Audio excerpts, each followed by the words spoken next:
நாம் கேள்விப்படுகிறோம் ஒரு சொற்றொடர், பட்ட காலிலே படும், கெட்ட குடியே கெடும். ஆம், ஒரு சிலருக்கு தொடர்ந்து துன்பங்கள் தந்து அந்த குடும்பம் நிம்மதியற்று இருக்கக்கூடிய நிலை இருக்கிறது. அதே போலத்தான் பட்ட காலிலே படும் என்பது போல ஒருவருக்கு பாதிப்பு ஏற்பட்டால் அது அவரை தொடர்ந்து கவ்விக்கொண்டுதான் இருக்கும்.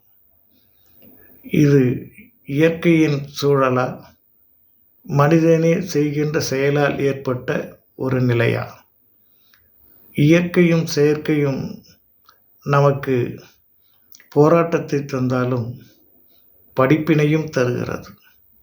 ஆகவே உஷாரா இல்லைன்னா அதுவே அவருக்கு ஆபத்து. இதை மனதிலே வைத்துக்கொண்டு செயல் செய்கின்ற பொழுது எச்சரிக்கை மிகவும் அவசியம். அந்த எச்சரிக்கையை நாமே கூட விதித்து கொள்ளலாம்.